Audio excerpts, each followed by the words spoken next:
teaching a Bob Dylan song earlier today, and his riff was like this. Maybe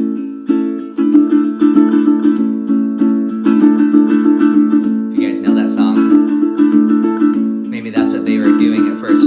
Early one morning, the sun was out, and I was laid in bed, tangled up in blue. But that's the opening riff to his song. Maybe they were learning that song and saying, oh, hey, here's a cool riff. But again, so many people use this sus4 chord. It's such a nice sound. But it's where they change it. This is kind of the craftiness of their pop songwriting. They change it on. So they go like this. 1 and 2 and 3 and 4 and 1 and 2 and 3 and 4. 1 and 2 and 3 and 4 and 1 and 2 and 3 and 4 and 1. So again, they're switching on the and and 2 just to, you know, not be square.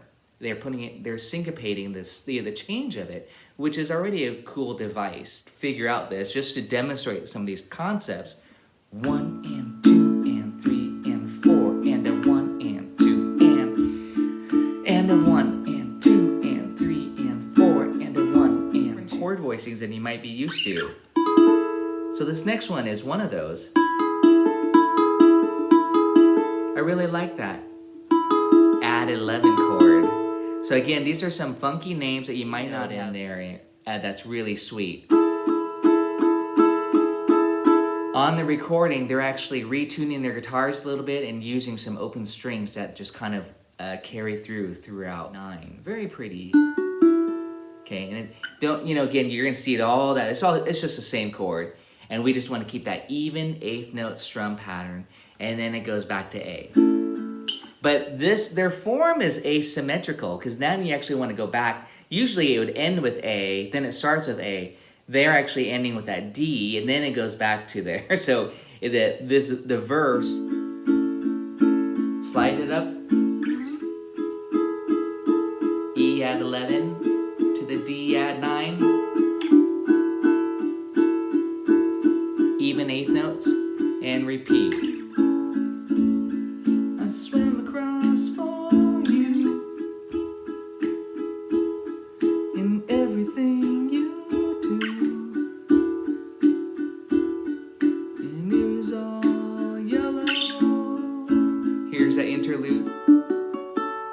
And I would not be bashing away at it. I think it kind of would lose some of its sweet quality. So I would just do this. Okay, that's D major 7. I wrote it differently at the very end of the chorus, down here. That's your typical way of doing it there. But to end on that. But that sounds a little bit minor-y than this. Because this one has a D in the, well, if you have a low G, it's a D in the lowest note. Isn't that sweet though? Again, it's nice to find some unique voicings. I'm using that open string. And then this F sharp down to the E add 11 chord. Same idea, here's an E major chord, but by taking this finger off, isn't that nice? You get that open string ringing, that A on top, which is E major triad, and then the A, which is the 11. Some people might call it a 4, add 11, add 4. Okay, your choice of the name. And so that's the sweet shape. Here's just D, but I got that major 7. So that's, if you're wondering, how do you come up with that shape? I took the D triad like this. 1, 3, 5. Then went 5, 7, 9. 5, 6, 7. Then I put the rest back down. That's D major 7. And then you got this open string here, which completes it. That's an A. Pretty. And then this F sharp minor. And then that E add 11. And that was the chorus. And again, just keep those 8th notes solid.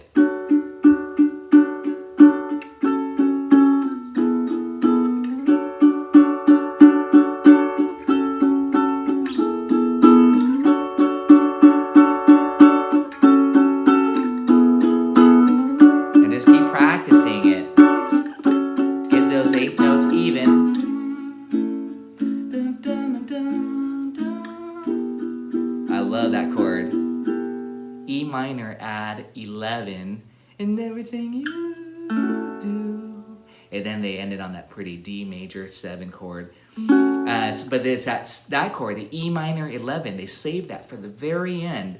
We've never heard that chord in the song before. Okay, very sweet flavor again. So again, this is my arrangement of it. Of course, we have the A.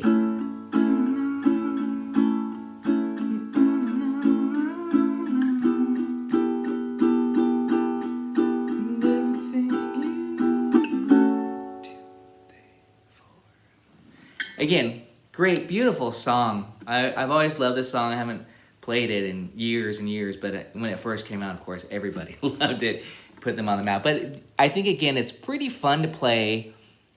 Actually, it's really fun to play, and it gives you some 8th note rock, some counting and accenting, and some beautiful chords in a simplistic way. It's hard to write a simple song, I think, 4-chord song and have some really unique colors, and this song really captures that quality because there's a lot of color tones. I didn't really talk about the melody, but a lot of the 6s, the 9s, the 7th, not just your basic triad, kind of jazzy. I think that's what attracted me early on to this song.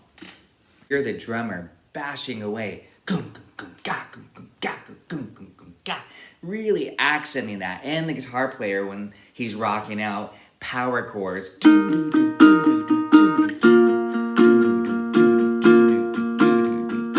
3 plus 3 plus 2, which equals 8, by going 1 2 3 1 2 3 1 2 1 2 3 1 2 3 1 2. It's a very common rhythm. It creates a great riff and a great hook. So the timing, if you were to actually count it out, even though we're in 4/4, what I recommend, instead of going 1 and 2 and 3 and 4 and 1 and 2, I just do this: 1 2 3 1 2 3 1 2 1 2 3 1 2 3 1 2. I'm subdividing it into 2 groups of 3 and then 2. So it's 1 2 3 1 2 3 1 2 1 2 3 1 2 3 1 2 pattern. Hopefully you're getting that. We'll try it out with a pick as well. And just for musicianship, you might want to turn on your metronome and have it click 1 2 3 1 2 3 1 2 1 2 3 1 2 3 1 2 1, just to try to get it even. If you really want to work on getting every note right on the beat, double time your metronome. So it's going click, click, click, click, click, click, click, click, and you're actually playing to each click.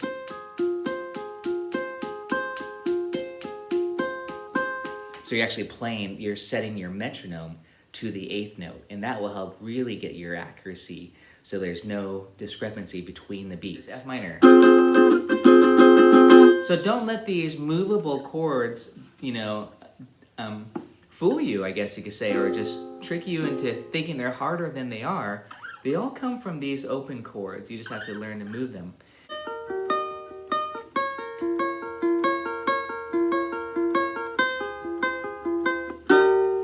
Yoo-hoo! Hey guys, welcome to today's lesson. It's Coldplay's Clocks.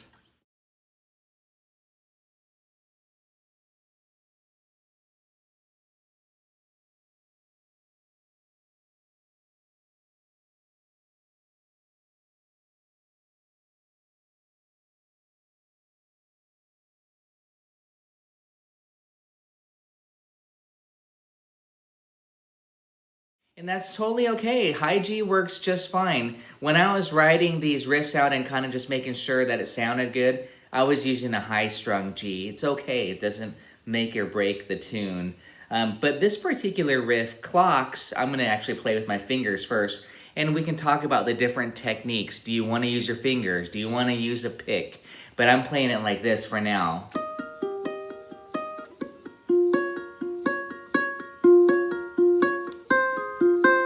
Maybe I'll try it like this. And it's good in a few different levels here. The use of triads, the rhythm, and then the technique, So the first chord, if you guys have it here, is an E flat major triad, this one. And it's basically based off this shape. And you might say, well, I don't know that chord. I always say, well, it's just your A shape down here. Or you could think of it as a B flat shape. I know you all know that. and just slide that guy up. So it's B flat, B, C, C sharp, D flat, D, D sharp, or E flat. So right here I'm on the 6th fret. It's 6, 6, 7, 8, and I am barring it like that. Some people even want to go so far as to just bar across like you're using your finger as a capo, and then you can add these on, and that's fine too. So you can bar across the 6th fret, and then add on these two. Okay, or if you want to be a little bit more specific, you could just bar these top 2 strings. Okay, so how many people have played that E flat major chord before? Nobody. So, but the thing is, we actually, for now, only need the top 3 strings. That's the riff. And the riff this time is just breaking up the chord. So I would bar. You can experiment if the barring's tiresome for your fingers. You could actually put each finger, or put a finger in each fret, like this. And then now we can work on the pattern. So again, I'm going to do it like this. I am going to bar. And I'm following my rule of 1 finger per string, kind of the classical route, P-I-M-A for finger picking. So I'm going ring, middle, index. If it was notated on a piece of paper with finger picking, it would say A-M-I, A-M-I, A-M. And that's the pattern. And this is also very interesting, the rhythm of it. It's a 4/4 time signature, but they're dividing up the 8th notes into this grouping of 3 plus 3 plus 2, which equals 8, by going 1, 2, 3, 1, 2, 3, 1, 2, 1, 2, 3, 1, 2, 3, 1, 2. It's a very common rhythm. It creates a great riff and a great hook. So the timing, if you were to actually count it out, even though we're in 4/4, what I recommend, instead of going 1 and 2 and 3 and 4 and 1 and 2, I just do this 1, 2, 3, 1, 2, 3, 1, 2, 1, 2, 3, 1, 2, 3, 1, 2. I'm subdividing it into 2 groups of 3 and then 2. So it's 1, 2, 3, 1, 2, 3, 1, 2, 1, 2, 3, 1, 2. And that might just take a little bit of coordination for your right hand if you want to do it with your 3 fingers here. Especially getting it even. 1, 2, 3, 1, 2, 3, 1, 2, 1, 2, 3, 1, 2, 3, 1, 2. And notice I'm not worrying about that note there. I was going to call it the bass note. I'm not worrying about the 4th string. Okay, so again, we want to map out these shapes first of all, and I'm just showing it to you as a triad. The next one is B flat minor. And you might be saying, well, what is that one? Well, again, if this is B flat minor, what chord is this? A minor, right? Good. And then this one, A flat minor. And this one's G minor. And I know everybody's probably played that because I know you all know G major. So hopefully you know G minor. Well, if you know that G minor, now you have to be careful and not use that open string, but now it's movable. Now it's B flat minor. So again, I'm just kind of showing you some of these movable chord forms. But you might say, well, what about that 4th string though? Well, you would have to cover it right here. You'd actually put your finger down if you want to make it movable. And I know most people do not play G minor like that because you can use that open G string, but that puts that B flat, the 3rd and the... But for the riff, we only need these top 3 strings. And here's a rhythm. 1, 2, 3, 1, 2, 3, 1, 2. And then we actually have to do that one twice. 1, 2, 3, 1, 2, 3, 1, 2. Okay, so here it is so far. E flat major.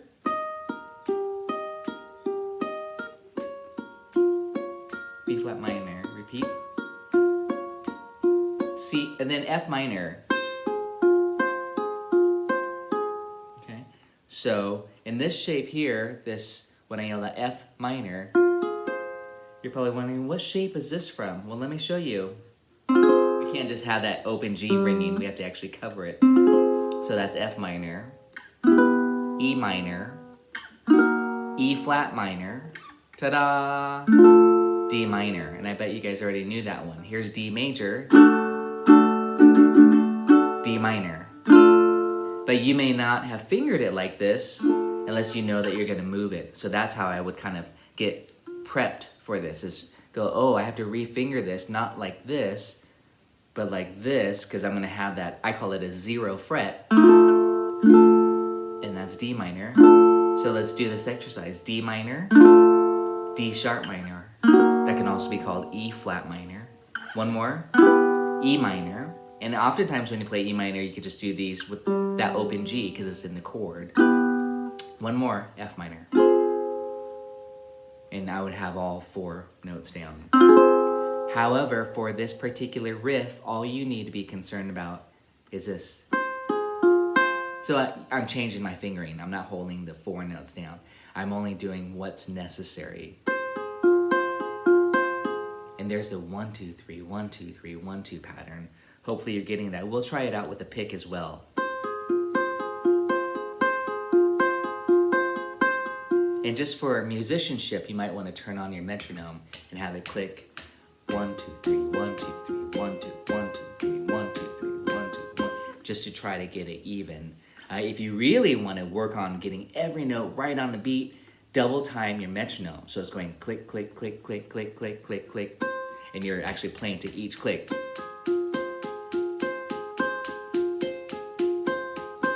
So you're actually playing, you're setting your metronome to the 8th note, and that will help really get your accuracy so there's no discrepancy between the beats.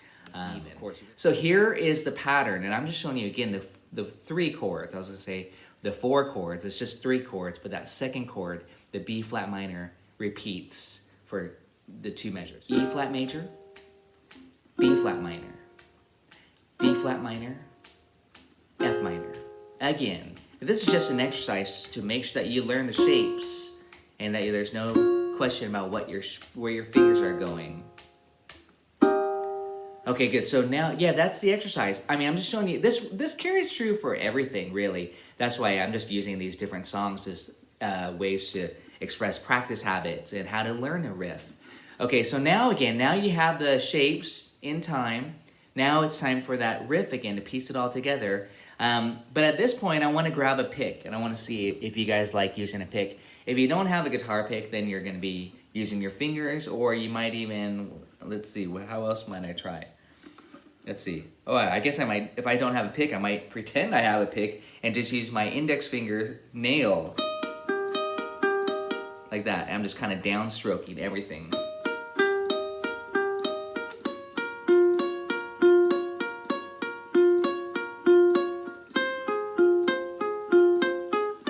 Okay, that's one option if you don't have a pick and you want to have a sound kind of like a pick.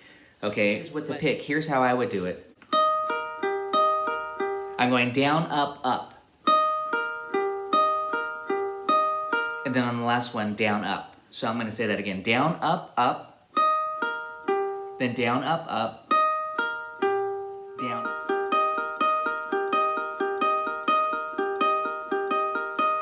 Again, I'm just trying to work out the picking pattern.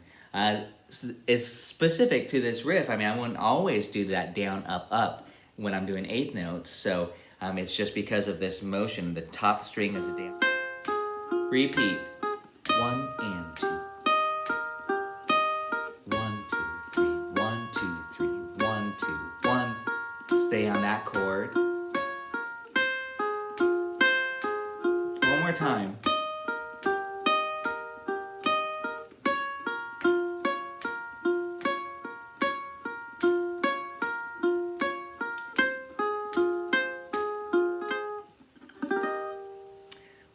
Yeah, so this rhythmic pattern, 1, 2, 3, 1, 2, 3, 1, 2, 1, 2, 3. When you listen to the recordings, we could do this. You'll hear the drummer bashing away, really accenting that, and the guitar player when he's rocking out power chords.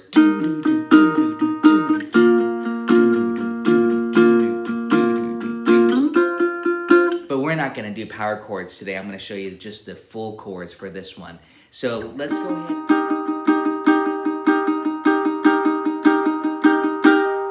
And again, I'm just showing it to you, demonstrating right where the riff is created, because it's coming right out of there. Now with that next chord, the B flat minor, you want this shape. And now we're gonna do this.